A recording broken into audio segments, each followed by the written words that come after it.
about exploration and about space and about sharing it with everyone.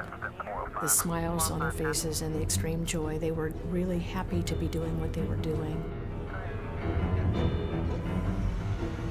And we're at T-minus 9 minutes and counting. People thought that because the teacher would be on board that it might rejuvenate attention, but it did not.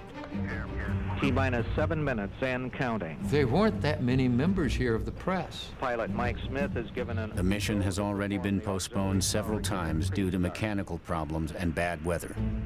Throughout the morning, engineers expressed concern about the unusually low temperatures.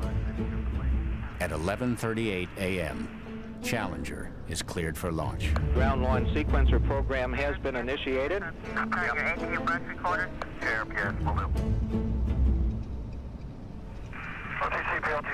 I remember I looked in their eyes and I wished them well on the journey. T-minus 2 minutes and 20 seconds. Krista's parents are at the Cape for the launch.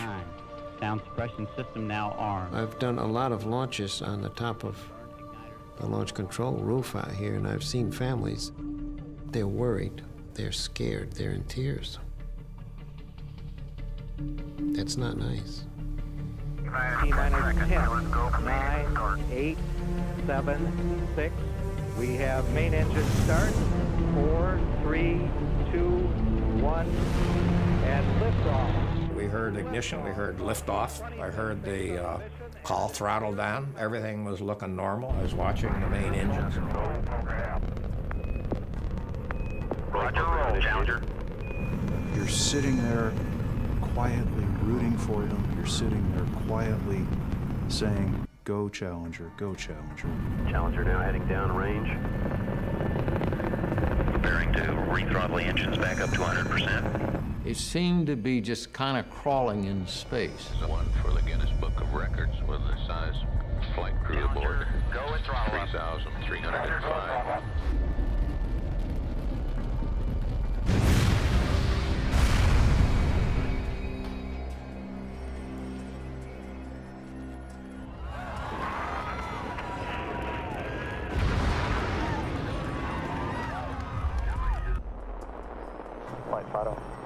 Flight Fido, go ahead. RSO reports vehicle exploded.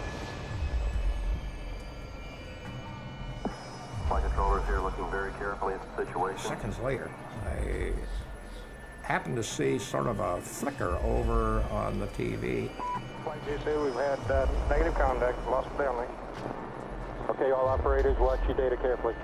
And I looked over, and I saw this picture of this expanding fireball with pieces moving in all directions. The crippled rocket boosters careen out of control.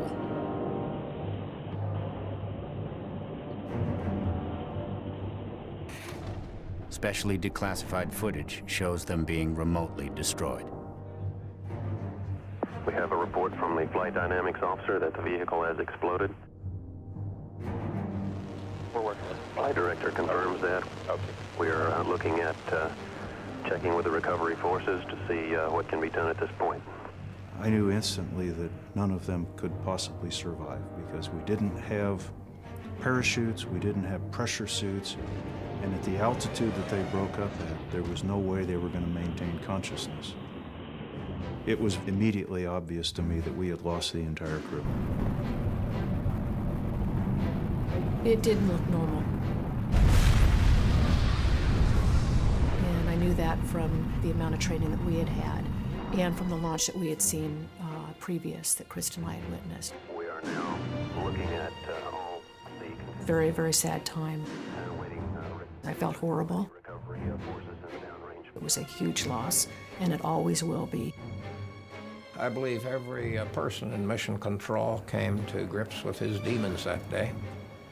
And I think several of us said a few prayers for the crew.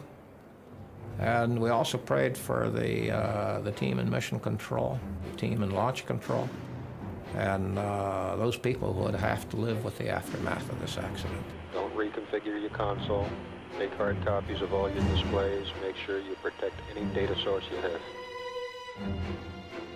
I was Vice President of the United States way back then. I went down there when Challenger blew up. It was a terrible tragedy, of course. So Reagan asked me to go down to comfort the families. It was a very moving thing for me to see these families in grief. I think the thing that really moved me was President Reagan's comments after that. We will never forget them, nor the last time we saw them this morning, as they prepared for their journey and waved goodbye and slipped the surly bonds of earth to touch the face of God. Thank you.